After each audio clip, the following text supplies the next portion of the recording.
Salut à toutes et à tous, bienvenue sur l'immense plateau d'1,70 € chaque mois désormais, mais pendant 45 minutes, on va faire avec ce ticket de métro le tour du monde de l'actu international à travers les communautés étrangères qui vivent avec nous en Europe.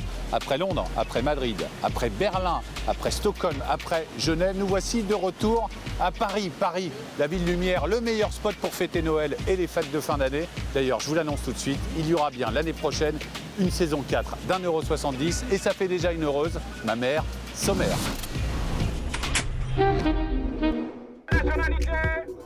Ils sont africains, noirs de peau et victimes d'un racisme d'État dans leur pays. Pas facile d'être black en Mauritanie. Quoi de plus normal que de danser un tango à Paris? Mais l'âme des Argentins de la capitale, c'est aussi et avant tout l'amour de la démocratie.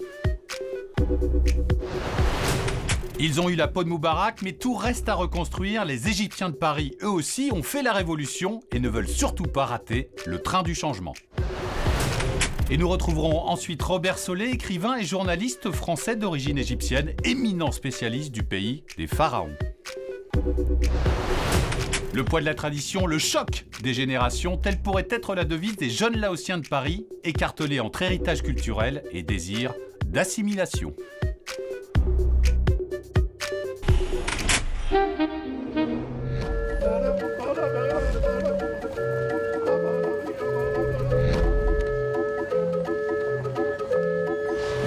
Il y a des pays d'Afrique où il ne fait pas bon être noir. Et ouais, c'est le cas en Mauritanie où la chasse aux négros mauritaniens est ouverte depuis quelques années. Une chasse menée par les arabo-berbères et secondée par une police qui tape parfois mortellement tout être ressemblant à Barack Obama ou à son ami Stevie Wonder ou encore à mon ami d'enfance que j'embrasse en passant. Mais du côté des Mauritaniens de Paris, on se mobilise pour que la Mauritanie garde toutes ses couleurs. La couleur des sentiments, c'est un sujet d'Astrid Mesmorian.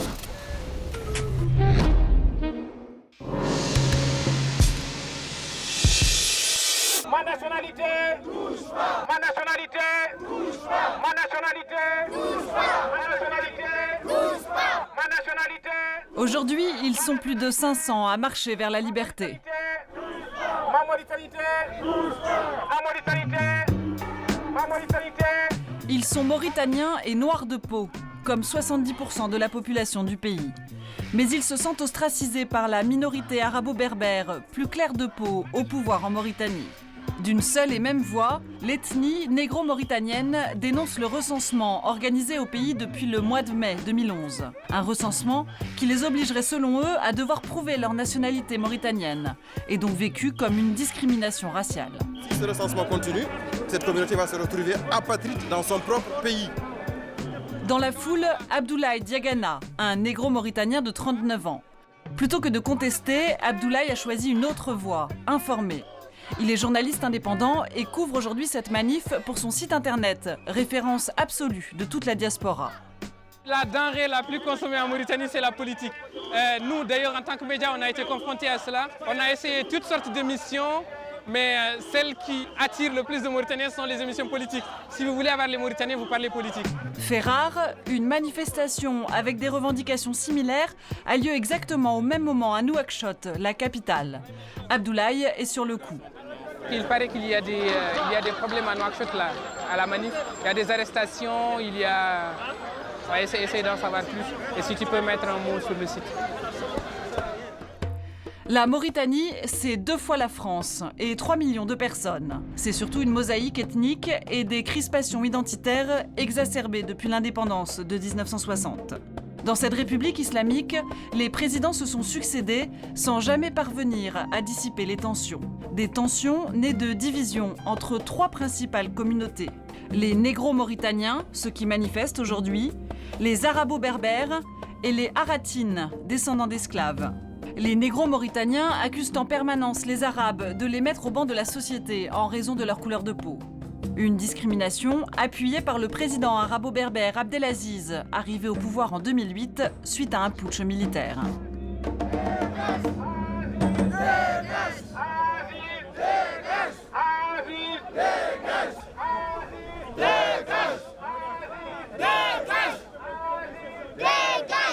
Retour à Paris, devant l'ambassade de Mauritanie.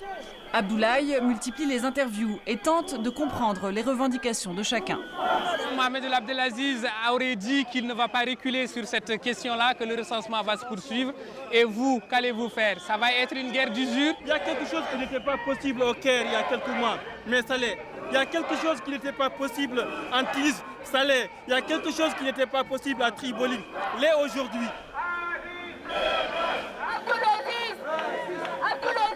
Aziz dégage, un slogan qui sonne comme un air de déjà-vu. En Mauritanie, il n'y a que les Noirs qui sont de seconde zone. On a comme l'impression qu'on ne nous écoute pas, qu'on ne nous entend pas. Aujourd'hui, la Mauritanie n'a jamais semblé aussi proche de ses voisins tunisiens, libyens et égyptiens. Au pays, le printemps arabe passera sans doute l'hiver. À Paris, les négro-mauritaniens s'organisent. Pour Abdoulaye, le temps presse, il faut être au plus près des événements. Une fois par semaine, il organise une visioconférence avec les journalistes de la diaspora mondiale. Nous avons Zainabou qui est là, Zainabou avec son casque. Zainabou est à Nouakchott. Lui, c'est Khalid Cham, il est à Memphis, Tennessee. Les informations collectées sont immédiatement mises en ligne sur Kassataya, le site qu'Abdoulaye a créé en 2008. Son but, faire bouger les lignes de ce qu'il baptise une démocrature. Et l'ordre du jour est chargé. Quelques jours après la manif de Paris, un rassemblement a mal tourné en Mauritanie. Bilan, un mort, un manifestant abattu par la police. Essayer de traiter. Toutes les sources d'informations sont bonnes à prendre. Et surtout celle d'une chaîne panafricaine reçue à Paris par satellite. Les échauffourées ont éclaté dans la capitale lorsque... Être irréprochable, ne pas tomber dans les travers démagogiques, c'est ce qui guide Abdoulaye et ses confrères. Le fait de sortir la photo de ces deux médecins-là dans le bloc opératoire, est-ce que ça n'aurait pas pu leur porter préjudice, leur créer des problèmes? Et comme dans toutes les précédentes révolutions arabes, le rôle d'Internet et des réseaux sociaux semble encore une fois crucial. Au moins, depuis Paris, Abdoulaye a l'impression de vraiment pouvoir exercer son métier de journaliste. Quand une démocratie n'est pas réellement installée dans un pays, naturellement, sa diaspora mène le combat. Direction Château-Rouge, un quartier populaire du 18e. Nous avons rendez-vous avec Sira Dramé, une jeune chanteuse installée à Paris depuis 2005. Elle aussi a préféré l'exil. Ici, dans ce quartier, elle se sent un peu comme à la maison. Ça, c'est une star. C'est un comédien. Mais vous faites quoi? Juste un reportage sur les Mauritaniens. C'est pas un film. Mauritanie. Vous voyez ici, c'est la rue d'Odoville. C'est Little Nouakchott.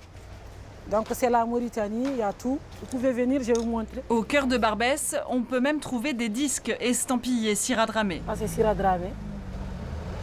Voilà. C'est vous? C'est moi, voilà. Les stars.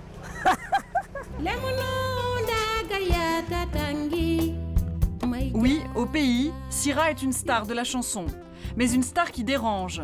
2 de ses enfants n'ont toujours pas pu la rejoindre. Alors forcément, son apparente insouciance est déconcertante. Maintenant, je vais vous ramener chez un ami là, il s'appelle Mamadou Faye, il est juste à côté.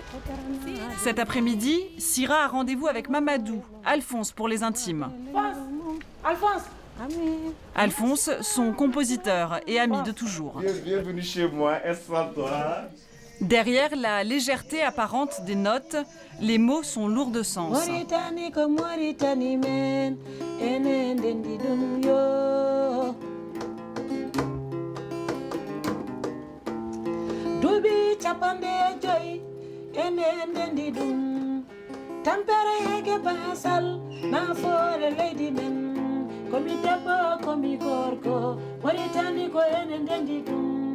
Ça, c'est une chanson que j'ai dédiée à la population mauritanienne.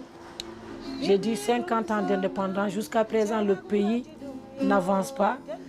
Il y a le racisme, il n'y a pas d'évolution mentalement. Ils ont divisé, les gens, ils divisent pour régner. Parmi ses activités mensuelles, Sira participe à une réunion étonnante. Nous sommes au Muro, en proche banlieue. Dans cet appartement, 25 femmes, toutes mauritaniennes. Au menu ce soir, méchoui d'agneau grillé.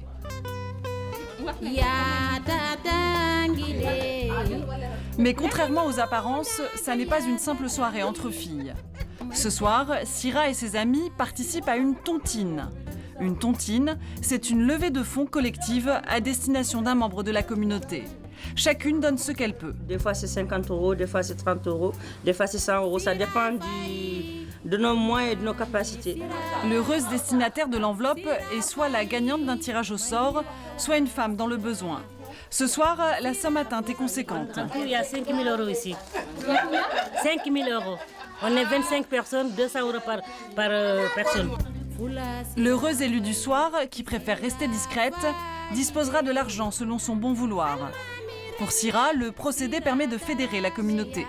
Quelqu'un en voyage, qui veut partir en vacances, si ça tombe sur lui, on cotise. Chacun, on réunit l'argent, on lui donne. Et par exemple, si quelqu'un accouche aussi, on fait pareil.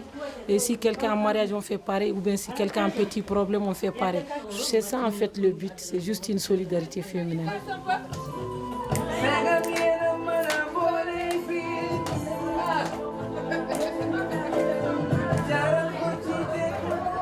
Changement de décor, mais pas d'ambiance. Ce soir, c'est encore de solidarité dont il est question. À la salle des fêtes de Courbevoie, près de Paris, on danse, on chante pour la bonne cause.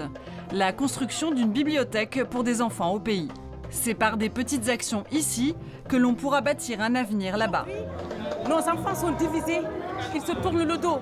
Mais peut-être quand ils feront de grandes études, ils vont s'ouvrir, ils vont avoir un esprit ouvert dans la vie. Et de là, ils pourront se rapprocher certainement. Donc je peux dire que ça fait partie vraiment, c'est un point qui peut sauver la Mauritanie. Sauver la Mauritanie, en voilà un auquel cela parle. Revoilà Abdoulaye, observateur, même sur la piste de danse.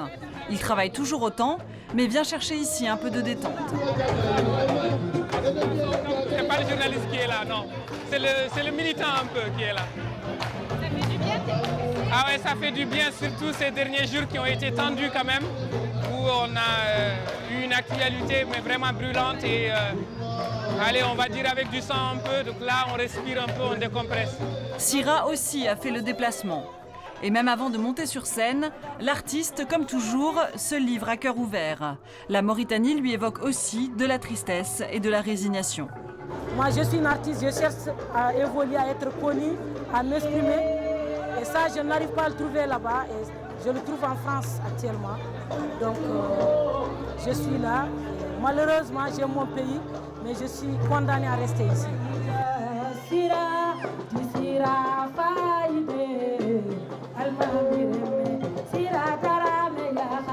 À l'image de Sira et d'Abdoulaye à Paris, la communauté mauritanienne n'est pas prête de lâcher ses combats.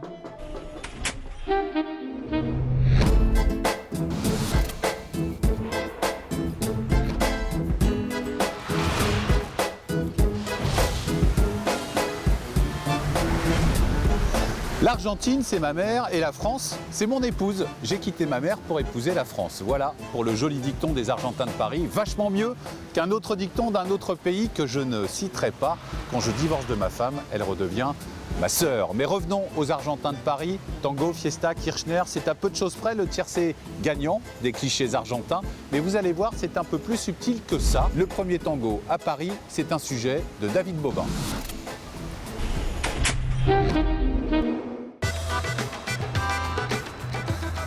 Paris n'est pas la plus latine des villes, mais à la nuit tombée, en laissant traîner ses oreilles le long de la Seine, on peut entendre quelques sonorités à trois temps. Il est 21 h, nous sommes sur une péniche en contrebas du musée d'Orsay. C'est l'heure d'un premier tango. Vous êtes dans une milonga. Les milongas, c'est un bal argentin où l'on danse le tango jusqu'au bout de la nuit. Paris, c'est l'autre capitale du tango dans le monde.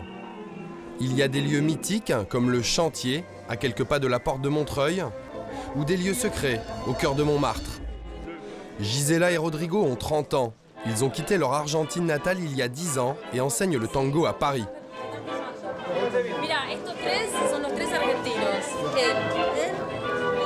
Le tango, c'est l'âme de l'Argentine. Et cette âme plane au-dessus de chaque arrondissement parisien. Il y en a plusieurs tous les jours, tous les soirs. Donc à Paris, on est gâtés. Oui, oui, c'est vrai. Là, il y a plein d'Argentins. On est entouré de copains argentins, on est contents, mais même en fait. Dès qu'il y a la fête, c'est argentin. Et bien au-delà de la danse, le tango a aussi un véritable rôle de lien social. Je crois qu'il y a une vraie demande du tango à Paris et un peu partout, là où on vit d'une manière de plus en plus individuelle et rapide. Ça nous permet de nous arrêter un instant pour regarder à l'autre et pour donner quelque chose. On a une demande immense de tango, parce qu'on a une demande immense de partage.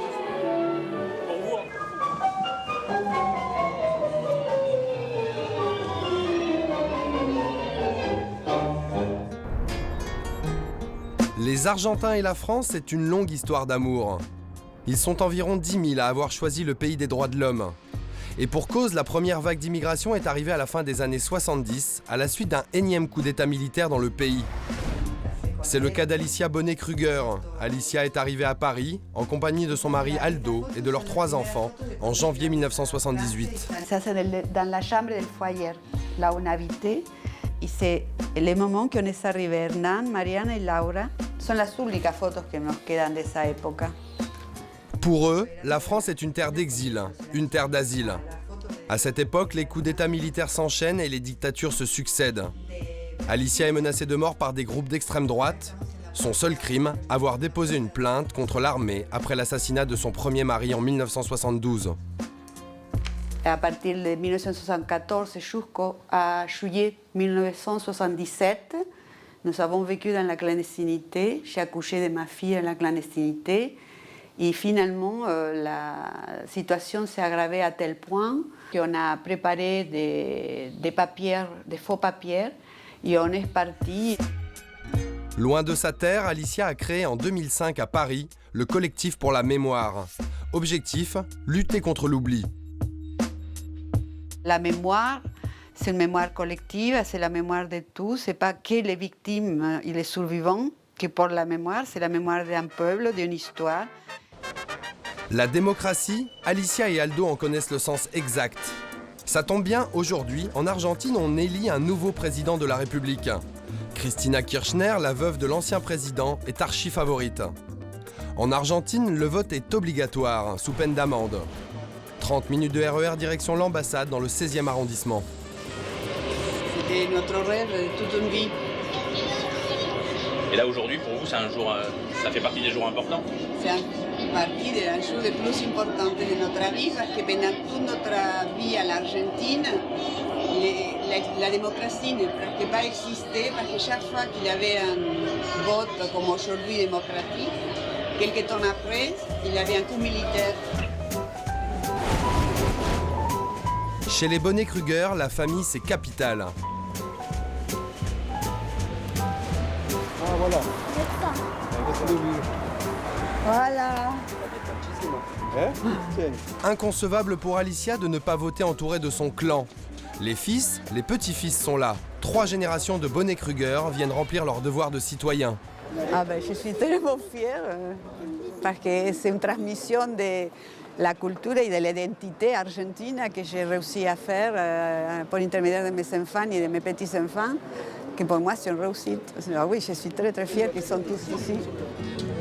Entre 1974 et 1983, l'ambassade abritait des militaires en charge d'espionner les réfugiés politiques, comme Alicia.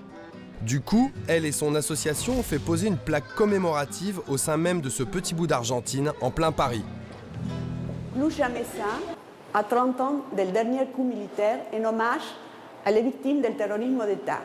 Mémoire, vérité et justice. La communauté argentine en France, à Paris, 24 mars de 2006. C'est la première plaque officielle qu'il y a en France. Il est l'heure pour toute la petite famille d'aller déposer un bulletin dans l'urne. Buenos días. Je suis Alicia Lelchuk. À voter. C'est non sans une immense fierté qu'Alicia et sa famille quittent les locaux de l'ambassade, le sentiment du devoir accompli. Dernière petite balade avec Hernán, son fils aîné. Hernán avait 6 ans quand son père a été exécuté par l'armée. Lui aussi a fait le choix définitif de la France, sans jamais renier ses racines. C'est important de garder une continuité et de participer en fait à la vie citoyenne en Argentine, même si on habite en France et qu'on va rester en France. Oui. Alicia et sa famille peuvent aujourd'hui dormir sur leurs deux oreilles. Cristina Kirchner et les péronistes de gauche ont été réélus dès le premier tour avec près de 54% des suffrages.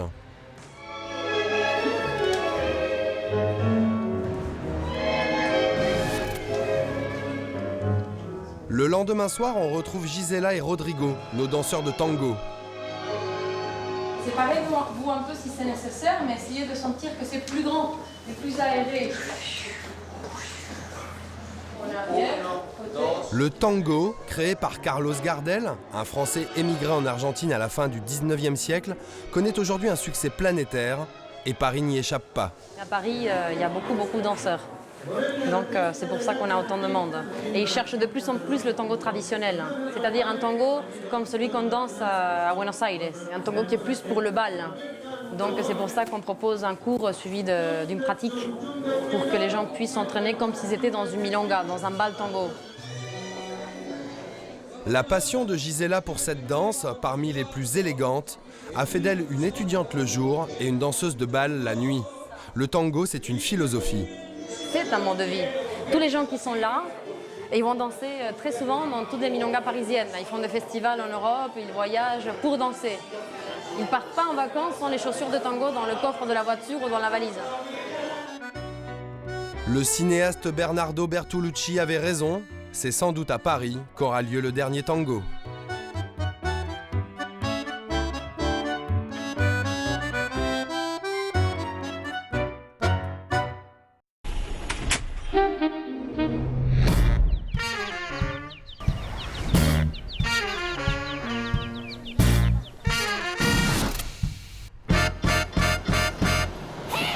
Nous aurions pu croire